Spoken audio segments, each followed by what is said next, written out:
வணக்கம். இதுவரையில் அஷ்டவக்ரர் கீதை கேட்டு வந்திருந்தீங்கன்னா மிகவும் மகிழ்ச்சி. ஏன்னா இது ஒரு எளிய நூல் கிடையாது. பகவத்கீதையை போல நிறைய கதைகள் சொல்லி ரொம்ப ஆரம்பத்தில் இருந்து எளிமையான புரிதல்களில் இருந்து தொடங்குவது கிடையாது. ரொம்பவும் ஆழமானது இது. ஆனால் அதனால தான் இதை நான் முதல்ல தேர்ந்தெடுத்ததே. ஏன்னா நம்மள் பலரும் நல்ல புத்திசாலித்தனம் கொண்டவர்கள். நம்மளுக்கே இந்த புரிதல் கிடையாது. நம்மளுக்கு பல விஷயங்களை குறித்த அறிமுகம் இல்லாததுனால நம்மளை நாமளே நம்புவது கிடையாது. நம்ம அதெல்லாம் ரொம்ப சிக்கலானது, நம்மளுக்கு எங்கே புரிய போகுது அப்படின்னு நாமளே நினச்சிக்கிட்டு இருக்கோம். அது ஒரு அறிமுகம் கிடைச்சிது, அதோட ருசி நம்மளுக்கு கிடைச்சிருச்சு அப்படின்னா நம்ம பலரும் பார்த்திங்கன்னா நிறைய விஷயங்களை கற்றுக்கொள்ள முடியும். உண்மையில் நம்ம பலருக்கும் அதற்கான ஆர்வமும் ஈடுபாடும் இருக்குது. அதுவும் ஆன்மீகம்னு வரும்போது நம்ம பலருக்கும் எங்கேருந்தோ நம்மளை மீறி ஒரு சக்தி நம்மளை இயக்கும். ஆன்மீகம்ங்கிறது ரொம்ப உயர்தள தத்துவத்தில் மாத்திரம் கிடையாது. எளிமையாக ஒரு கல்லுக்கு முன்னாடி கண்ணீர் மல்குவதும் ஆன்மீகம்தான். ஒரு சூரிய உதயத்தை பார்த்து ஒரு ரசிப்பது, ஒரு குழந்தைய பார்த்து கண்ணீர் மல்குவது, இதெல்லாமே எளிமையான விஷயங்கள். எல்லாமே ஆன்மீகம்தான். நம்முடைய மனதை கடந்து, நம்முடைய அகங்காரத்தை கடந்து செல்ல வழிவகுப்பது எல்லாமே ஆன்மீகம். அதில் ஒரு தத்துவம் சார்ந்த ஒரு ஆன்மீகம் நம்மளுக்கு ஒரு பெரும் மன தைரியத்தை தரும், உறுதியை தரும். ஏன்னா எளிமையான ஒரு விஷயங்களுக்கு கண்ணீர் மல்கணும் அப்படின்னா கொஞ்சம் நொய்மையானவர்களாக இருப்போம், எளிதில் உடைஞ்சு போயிடுவோம். அப்போது நம்மை விட வலிமையானவர்கள் முன்னால் நம்மளை வெளிப்படுத்தி கொள்வது, புதிய சூழல், புதிய மனிதர்கள், நிகழ்வுகள் இவற்றை எதிர்கொள்வதெல்லாம் எளிதாக இருக்காது நம்மளுக்கு. அப்போது மன உறுதி வேண்டியது இருக்குது. அதற்கு தான் கொஞ்சம் தத்துவம் வேண்டும். அந்த உறுதியை அஷ்டவக்ர கீதை தரும். அதான் சொல்லலை, இது கொஞ்சம் பயமாக இருக்கும், சில பேருக்கு சிக்கலாக கூட தோணும். ஆனால் நம்மளை அதை எதிர்கொள்ள முடிஞ்சுது அப்படின்னு வச்சுக்கோங்களேன், அது தரும் அந்த உறுதி மிகவும் அலாதியானது. இது நீங்கள் பகவத்கீதையிலேருந்து படிப்படியாக வந்தால் கூட அது வராது. அது எப்படின்னா, நீங்கள் வாய்ப்பாடு கற்றுக்கிட்டு அதுக்கப்புறம் எளிய கணக்குகளை போட்டு அல்ஜீப்ரா கற்றுக்கிட்டு கணிதம் கற்றுக்கொள்வதை போல. இது அஷ்டவக்ர கீதை அப்படி கிடையாது. E=mc² அப்படின்னு ஐன்ஸ்டீன் சொல்கிறாருன்னு சொல்கிறோம். அது என்ன அப்படின்னா, அதுதான் குவாண்டம் அறிவியலுக்கான வழிகாட்டி அப்படின்றோம். அப்போ ரொம்ப முக்கியமான விஷயம் இல்லையா? இப்போ தஞ்சை பெரிய கோவில், தாஜ்மஹால் இதெல்லாம் எவ்வளோ முக்கியமான விஷயங்க. இப்போ நம்ம அதை போல் இந்த E=mc² அங்கே எடுத்துக்காது எப்படி வந்தார்னு சொல்லி தெரிஞ்சிக்க தொடங்கணுன்னா, நம்ம உயரத்திலிருந்து கீழே நோக்கி வர தொடங்குவோம்.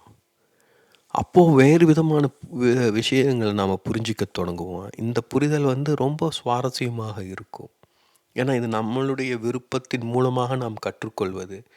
இப்போ அதுதான் நான் அஷ்டவக்ர கீதையை தேர்ந்தெடுக்கிறதுக்கான காரணம். நான் நினச்சதை காட்டிலும் இதற்கு கிடைத்த வரவேற்பு எனக்கே ஆச்சரியமாக இருந்தது. இதன் அடுத்த பகுதிகளை வெளியிடணுமான ஒரு கேள்வி இருந்தது. ஆனால் இதை முடிச்சிடணும்னு தோணுச்சு. அதே சமயம் இப்போ அடிப்படைகள் புரிந்துக்கிட்டதுனால தினமும் ஒரு பாடல்ங்கிறத காட்டிலும் ஒரு வாரத்துக்கு ஒரு அத்தியாயங்கிற கோணத்தில் பார்க்கலாம்னு நினச்சேன். ஏன்னா ரொம்ப நிறைய விளக்கம் கொடுத்துட்ருக்க தேவை கிடையாது, அடிப்படைகள் புரியும். இப்போது நான் வேறு காணொலிகளில் விரிவாகவே பேசிகிட்டு இருக்கேன். இப்போ இங்கேயும் வளவலான்னு பேச வேண்டிய அவசியம் கிடையாது. ஸோ ஒரு சின்ன அறிமுகம் மாதிரி இதை பேசிட்டு நம்ம அத்தியாயத்துக்குள்ளே நுழையலாம். சில அத்தியாயங்களை ஒரு வாரத்தில் முடிக்க முடியாது, அவற்றை நாம் 2-3 பகுதிகளாக ஆக்கிக்கொள்ளலாம். இப்போது இதை நீங்கள் வாசிப்பதற்கு உகந்த வழிமுறை என்னென்னா, உங்களுக்கு பிடித்த பாடல் அப்படியே மனசுக்குள்ளே போட்டுக்கிட்டே இருங்க, ஓடிக்கிட்டே இருக்கட்டும். அது ஒரு வாரத்துக்கு ஒரு பாடல்னு எடுத்துக்கோங்க. இந்த அத்தியாயத்தில் 7 பாடல் இருக்குது. 5 பாடல்கள் இருக்குது. 5 பாடல்களுமே உங்களுக்கு மனதுக்கு உகந்ததாக இருக்காது. அதில் ஒரு பாடல் நல்லா பிடிச்ச பாடலை அந்த வாரத்துக்கு எடுத்துக்கோங்க. அப்போ அடுத்த வாரத்தில் இதை போல் சில பாடல்களோட சந்திப்போம். அதிலிருந்து ஒண்ணு. அப்ப அந்த ஒரு வாரத்துக்கு ஒரு பாடலுங்கும்போது, இன்னும் ஆழமாக உங்களால அத உள்வாங்கிக் கொள்ள முடியும்.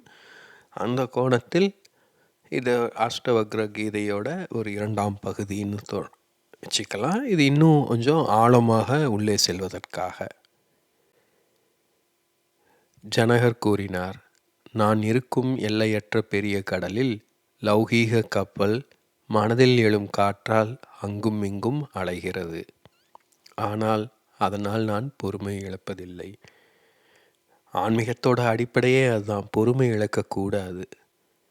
ஏன்னா எல்லாமே மாயை, எல்லாமே பொய். எழுவதெல்லாம் மறைந்து போகும், மறைந்திருப்பதெல்லாம் கண் முன்னால் தெரிய வரும். நம்ம பொறுமையாக இருந்தோம்னா மனிதர்களுடைய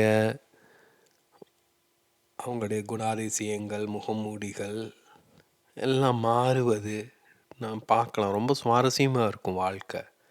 ரொம்ப வலியும் தரும்.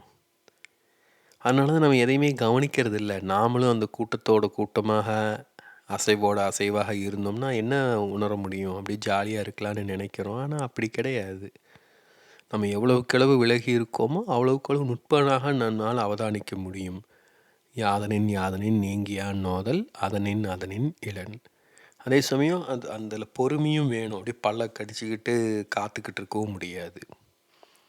இது எளிமையான பாடல், நுட்பமாக உள்வாங்கிக் கொள்ளுங்க. நான் என்ற எல்லையற்ற பெருங்கடலில் லௌகீகத்தின் அலை இயற்கையாகவே எழுகிறது, மறைகிறது. அதனால் நான் வளர்வதோ தேய்வதோ இல்லை. 2 பாடலுக்கும் இடையே நிறைய பொருத்தம் இருக்குது. ஏன்னா பொறுமையாக இருந்தால் தான் நம்மால் மாற்றத்தை கவனிக்க முடியும். இங்கே என்ன சொல்கிறாங்க? லௌகீகத்தின் அலை இயற்கையாகவே எழுகிறது, மறைகிறது. தோன்றுவதெல்லாம் மறையும், மறைவதெல்லாம் திரும்பியும் தோன்றும். அதனால் நான் வளர்வதோ தேய்வதோ இல்லை. லௌகீகத்தில் மாற்றம் ஏற்பட்டுக்கிட்டே தான் இருக்கும். பெட்ரோல் விலை ஏறும் குறையும், அரிசி விலை ஏறும் குறையும், சம்பளம் ஏறும் இறங்கும், மக்கள் தொகை கூடும் குறையும், வெயில் அதிகமாக இருக்கும் குறைவாக இருக்கும். ஆனால் இதையெல்லாம் கவனிச்சிக்கிட்டு இருக்கிற நாம் அப்படியே தானே இருக்கோம். 5 வயதில் இருந்த நமக்கும் 50 வயதில் இருக்கும் நமக்கும் ஏதோ ஒரு தொடர்பு இருக்குது இல்லையா? நிறைய மாறி இருக்குது. உடலளவில், மனதளவில் நம்ம மாறி இருப்போம். ஆனால் மாறாத ஒன்று இருக்கு இல்லையா? அதுதான் நான் நின்று நாம் சொல்லிக்கிறோம். இப்போ அதை நாம் கவனிக்கணும். வார்த்தைகளாக கவனிக்கக்கூடாது. பொறுமையாக அவதானிக்கும் போது தான் நம்ம அதை உள்வாங்கிக் கொள்ள முடியும். இப்போது இதுவும் அதுவும் முந்தைய பாடம் தொடர்புடையவை. நான் என்ற எல்லையற்ற பெருங்கடலில் உலகம் வெறும் கற்பனை. நான் முற்றிலும் அமைதியானவன், உருவமற்றவன், இந்த உண்மையில் நிலை பெற்றவன். இதுக்கும் தொடர்பு இருக்குது இல்லையா? இப்போது முதல்ல பொறுமையாக கவனிக்கிறோம். அடுத்ததில் நாம் வளர்வதோ தேய்வதோ இல்லையான்னு புரிஞ்சுக்கிறோம். அப்போது நம்மிடம் மாற்றமே இல்லை. மாற்றம் இல்லாதது எதுவாக இருக்கும்? ஏதாவது ஒரு உருவம் இருந்தது, வடிவம் இருந்ததுன்னா மாற்றம் இருந்துக்கிட்டு தான் இருக்கும். பகல் நேரத்தில் அது வேறு மாதிரி தெரியும், இருட்டில் வேறு மாதிரி தெரியும் இல்லையா? ஸோ இது அதான் சொல்லுது, உலகம் வெறும் கற்பனை, நான் முற்றிலும் அமைதியானவன், உருவமற்றவன், இந்த உண்மையில் நிலை பெற்றவன். அப்படியா? நாம் தான் இதை பரிசோதித்து பார்க்கணும்.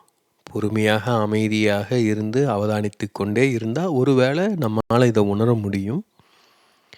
நாம் அனுபவத்தின் மூலமாக கண்டுபிடிக்க முடியுமான்னு பார்க்கணும். சுயமானது பொருட்களிலோ அல்லது அவற்றின் இருப்பிலோ இல்லை. எல்லையற்றதும் அழிவற்றதுமான இந்த உலகில் நான் நிலை பெற்று பற்றற்றவனாக, ஆசையற்றவனாக, அமைதியானவனாக இருக்கிறேன். இதுவும் ஸ்டேட்மெண்ட்டு கிடையாது. அதாவது நான் பிரம்மத்தை நிராகரிக்காமல் இருப்பேனாகன்ட்டு வசனம் பேசுறது இல்லை. இது அவர் கவனித்து சொல்கிறாரு. சுயம் என்பது பொருட்களிலோ அவற்றின் இருப்பிலோ இல்லை. அப்போது பொருட்களை நாம் கவனிக்கணும், தோன்றி மறைவதை நம்ம கவனிக்கணும். அதனால் நம்ம பாதிப்பு ஏற்படாமல் இருக்குமா? யோசிச்சு பாருங்கள். சின்ன வயசில் நம்மலாம் கிரிக்கெட்லாம் விளாண்டுருப்போம். ஒரு பந்து உடஞ்சி போனால் எவ்வளோ துக்கமாக இருக்கும், யோசிச்சு பாருங்கள். நம்மளுக்கு பிடித்த பொருள் மறைந்து போனால் துக்கம் இல்லாமலா போகும்? நம்முடைய சுயத்தின் ஒரு பகுதி அதோட போகுது போல் இருக்கும் இல்லையா? அதனால தான் துக்கம் வருது. இப்போ இதெல்லாம் நாம் கவனிக்கணும். திருப்பியும் இந்த வார்த்தைகளை மட்டும் புரிந்து கொள்ளக்கூடாது. அனுபவத்தின் மூலமாக இதை நம்ம உணர முடியுமான்னு பார்க்கணும். நான் ஒரு தூய உணர்வு, உலகம் ஒரு மாயாஜால மாயை போன்றது. என்னை ஏற்றுக்கொள்வது அல்லது நிராகரிப்பது பற்றிய எண்ணங்கள் எப்படி இருக்க முடியும்? நாம் தான் பிரக்ஞை அப்படிங்கும்போது நம்மை ஏற்றுக்கொள்வது நிராகரிக்கிறதுங்கிறது சாத்தியமா? யோசிச்சு பாருங்கள். இது ஒரு தர்க்கபூர்வமாக நல்ல கேள்வியாக இருக்கலாம். ஆனால் நம்மால் நம்மளை ஏற்றுக்கொள்ள முடியறதில்லை. உண்மை அதுதான். அதுதான் யதார்த்தம். கொஞ்சம் நல்லா கவனிங்க. ஏன்னா நமக்குள்ளே தெரியும், நமக்குள்ளே இருக்கும் அந்த குறைகள், குற்றங்கள், நாம் சென்ன பொய்கள், போலித்தனங்கள். அதனால் நம்மால் நம்மளை ஏற்றுக்கொள்ளவே முடியாது. அதுக்கு ஏதாவது தர்க்க ரீதியாக காரணம் சொல்ல பார்ப்போம். நாம் திரும்ப லஞ்சம் வாங்குகிறேன், ஊருக்கு வந்தால் லஞ்சம் வாங்குகிறான். நாம் திரும்ப பொய் சொல்கிறேன், நீ மற்றும் நல்லவனா? இப்படியெல்லாம் கேட்டு நாம் நம்முடைய பொய்களை, போலித்தனங்களை நாம் நியாயப்படுத்த பார்க்குறோம். அதனால் நம்ம நல்லவன் ஆயிட மாட்டோம், உத்தமன் ஆயிட மாட்டோம். அதனால தான் நம்மளால் ஏற்றுக்கொள்ளவே முடிய மாட்டேங்குது. ஸோ இதை கவனிக்கணும். இதை நாம் ஒரு தூய உணர்வுங்கிற ஒரு புரிதல் இருந்தது. அது உணர்வு, அதுதான் புரிதல்ங்கிறது கூட அறிவுபூர்வமானது தான். அது ஒரு தெளிவுங்கிறது கூட மனதுக்குள்ளே இருக்கும் ஒரு நிலை தான். உணர்வுங்கிறது அதையும் கடந்தது. இந்த வித்தியாசங்களை புரிஞ்சிக்கணும். வார்த்தைகளாக மட்டும் தெரிந்து கொண்டு பயனில்லை. அதனால் இதில் எந்த பாடல் உங்களுக்கு புரிஞ்சிருக்கோ, பிடிச்சிருக்கோ, அந்த நுட்பமாக இந்த வாரத்துக்கான பாடலாக கொள்ளுங்கள். அடுத்த வாரம் மீண்டும் சந்திப்போம். நன்றி.